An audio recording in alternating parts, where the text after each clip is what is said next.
Ah, love. Well, that's the title of my talk today, the power of love. Oh, can you feel that vibration? So soothing. So this month in the Science of Mind, the Centers for Spiritual Living, we've been talking about love out loud. That's the theme that has been this month.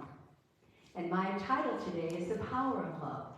And a few weeks ago, I shared the idea of the relationship between the vertical and the horizontal relationship. The vertical relationship being our relationship with the divine, with God, with the source of all, and the horizontal relationships we have with each other.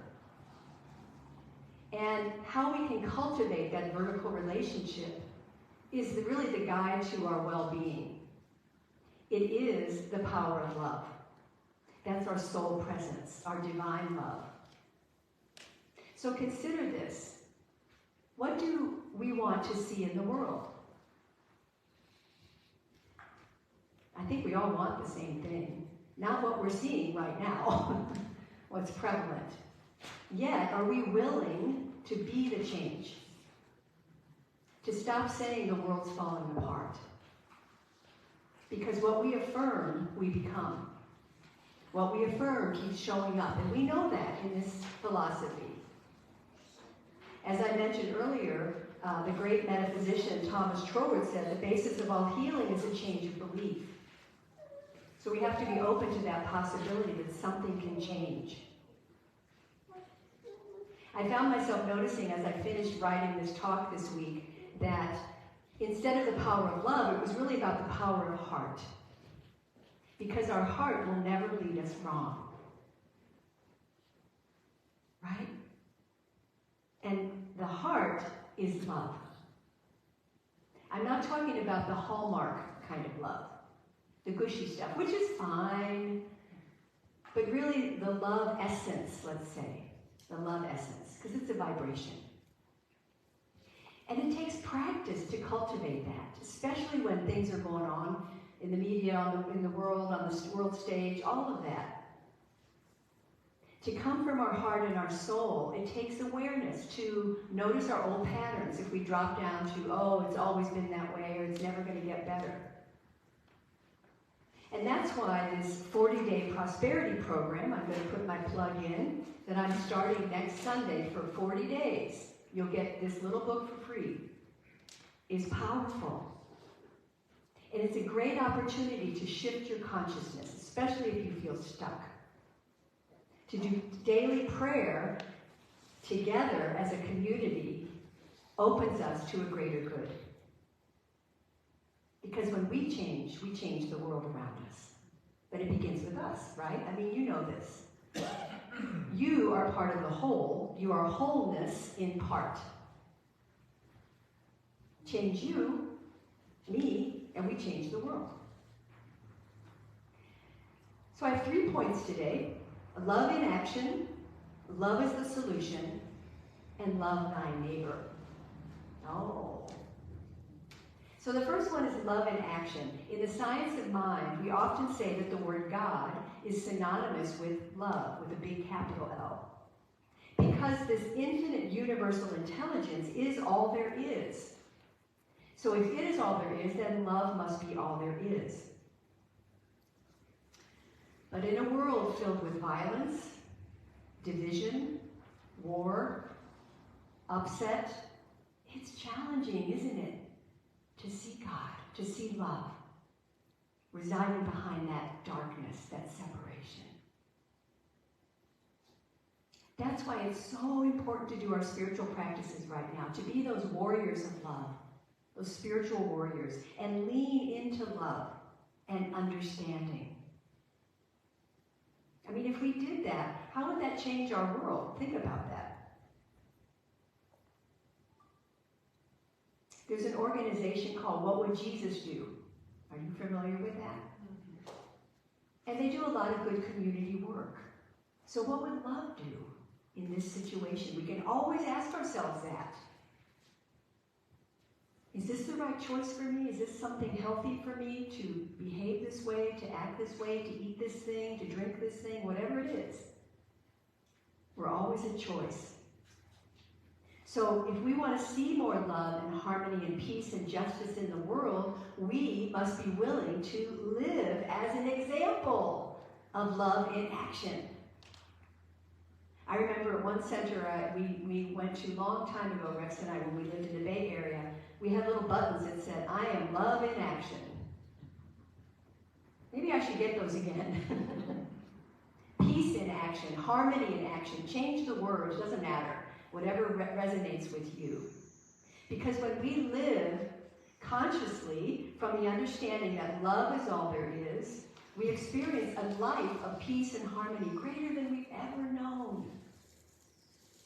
It's connecting to that vertical relationship, moment by moment. Think about it. How would your life look if you believed that love essence was always in action for you?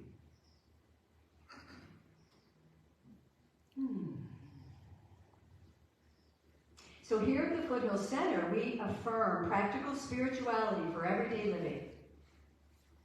We're really rooted in that.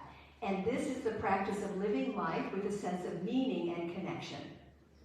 It's the belief that there's something greater than ourselves that we can connect with on a moment-by-moment basis, that vertical relationship. Something that is eternal and simply awaits our recognition of it. One of the ways we deepen a life of everyday spirituality is to cultivate love, compassion, and forgiveness, especially when the opposite seems easier. Pointing fingers, complaining, judging. We want to learn to come from the heart. What if we affirm, I choose to remain conscious and aware of the presence of love through my heart? I invite you to say this after me. I choose to remain conscious and aware of the presence of love through my heart. Why? Because love comes from our soul presence, our divinity, that place within us that has never been separate, and it will heal you and it will heal the world. So everyday spirituality and love are one and the same. They reinforce our faith in this greater thing, infinite intelligence, than ourselves and our circumstances. As I said in my talk a few weeks ago, what's love got to do with it? Everything. What's love got to do? Got to do with it. Everything. If you want the world to be kind, you must become kind. If you want the world to be at peace, you must become peace. If you want the world to be more loving, you must become loving. That's your assignment, should you choose to take it. Mission possible. Become the prayer.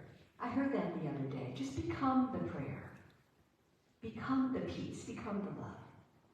Take a breath. The second idea is love is the solution. What if, whatever the question, love is the answer? That love is the solution to every problem. What if, think about this, any experience that causes you conflict is actually an invitation for you to shift and pay attention. An invitation for you to discover how a greater opportunity might reside behind this, a greater opportunity to open to love or acceptance or forgiveness. So when we dive deeper into love and go to our heart to resolve any situation that arises, we allow for that shift to occur. We welcome change. We don't push it away. We come from our soul presence, our authentic self. I think, conflict, we all have conflict. It's just here. It can be big, it can be little. But conflict can allow us to practice what's called radical forgiveness. You ever heard of that? And when we respond to our challenges with radical forgiveness, we demonstrate the value of forgiveness itself. There's a whole wonderful thing about forgiveness in this philosophy. Because if we don't forgive, we close our heart. So we want to open that door to the possibility of letting go. That's what we did in the meditation, letting go. We all have the choice, I believe, and the power to respond to the upset around us with our heart, with love. So we respond rather than react. And this doesn't mean we ignore or spiritually bypass what's going on, but we take action by loving and accepting ourselves first.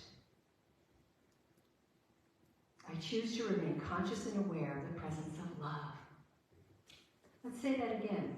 I choose to remain conscious and aware of the presence of love in my heart. The third idea is love thy neighbor. Where have we heard that before? So the idea of love thy neighbor is very familiar to communities of faith. We are encouraged to treat others the way we want to be treated. And this is a very noble and worthwhile practice that allows the person who is loving their neighbor an opportunity to look beyond personality, beyond circumstance and condition, and turn to love that heals and uplifts. For the most part, we do love our neighbor when it's somebody we like. Right?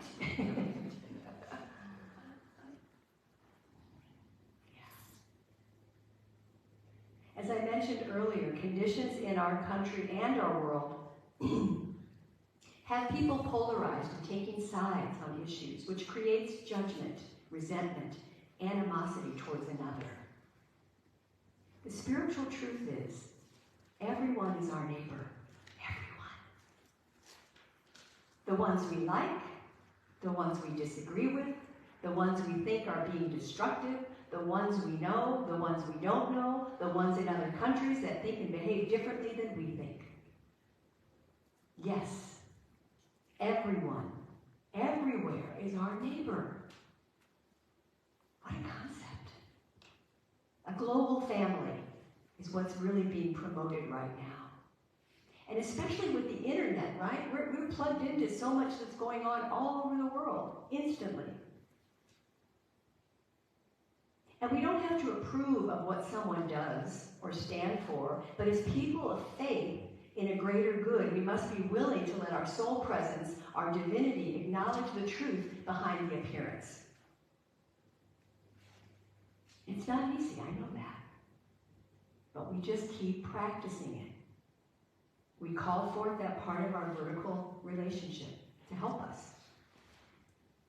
Deepak Chopra said, when your internal reference point is your spirit, when you are immune to criticism and unfearful of any challenge, you can harness the power of love and use that energy creatively for the experience of affluence and evolution.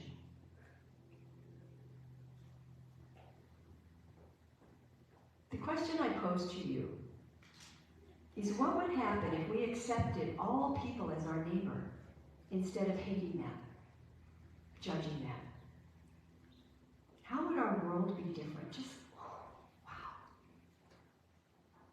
Don't you think the time is now to open to loving all of our neighbors and be the change that we want to see in the world? Yes. Right? Yes. Like, hello? But it starts small. It starts small with us. So we're going to do a really quick loving kindness blessing. So I invite you to take a breath and close your eyes again if it's comfortable. And in your mind, I want you to create a lineup of people in your mind, of anyone you find hard to love or accept because you have strong feelings about how they show up in the world. And just breathe. You know who they are. They'll just pop into your awareness. You just kind of see a lineup or a group. It could be a group of people. It could be one person. And just hold them in your awareness for a moment.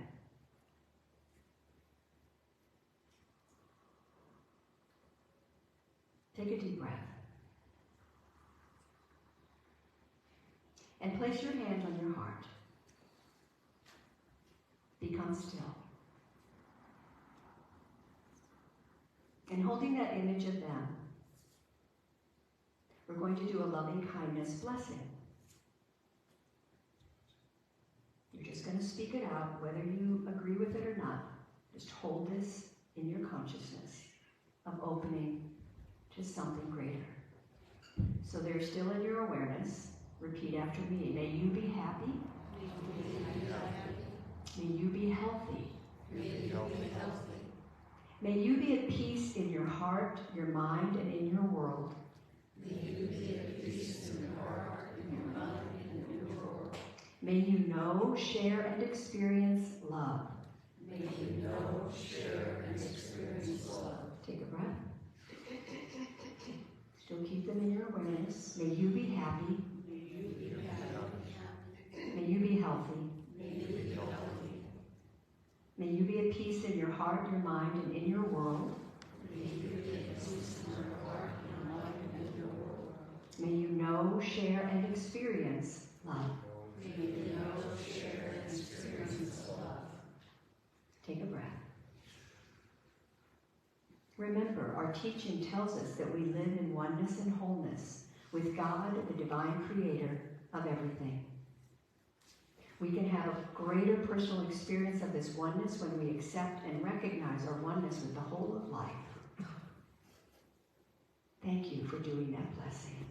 Loving kindness blessing. And you can relax and open your eyes.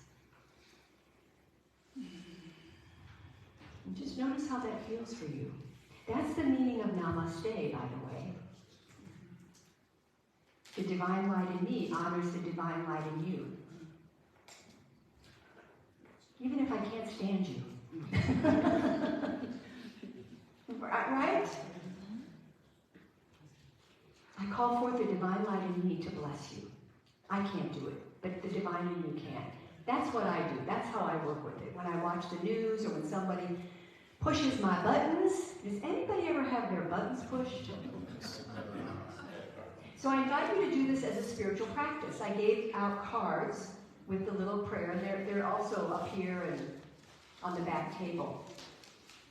To do that with people that you really have difficulty with. And there's plenty of them on the news. And just send this blessing to them. Do it a couple times. 2 or 3 times, say it. And then just let it go. Because what you're doing is you're putting out a vibration. And everything is energy. We know this. So that vibration is going to affect something. We don't know how. But it's putting it into that greater good. It's powerful work. So it's time, I think, for all of us to imagine a new world. Just imagine it. It's time to create a new world. It's time to live in a new world. So we have to stay awake. Don't go to sleep. Don't buy into it. That it's never going to change. Live in your heart. Go back to your vertical relationship. Lead with your heart. Feel with your heart. Open to that love. So I ask you, how will you bring change into your life? How will you love greater? How will you give? How will you serve? How will you lead in love? Let us all demonstrate the change and become the change to a peace-filled world through our loving heart. Follow love, forgive, let go, live in wonder and possibilities, because you are part of the whole. It's about you. Change you, change me, change we, and we change the world. Vincent van Gogh, the great artist, said, I tell you, the more I think, the more I feel there is nothing more truly artistic than to love people. So let's be love in action, see love in action, see the solution, and be open to loving thy neighbor. Let's affirm together. Repeat after me. I choose to remain conscious and aware. I choose to remain conscious and aware of the presence of love in my heart. Let's take that into prayer.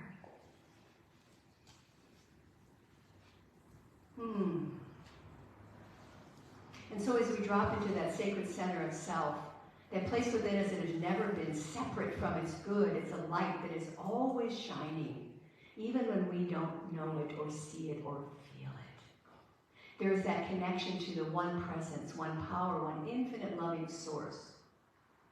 This is omniscient, omnipotent, omnipresent,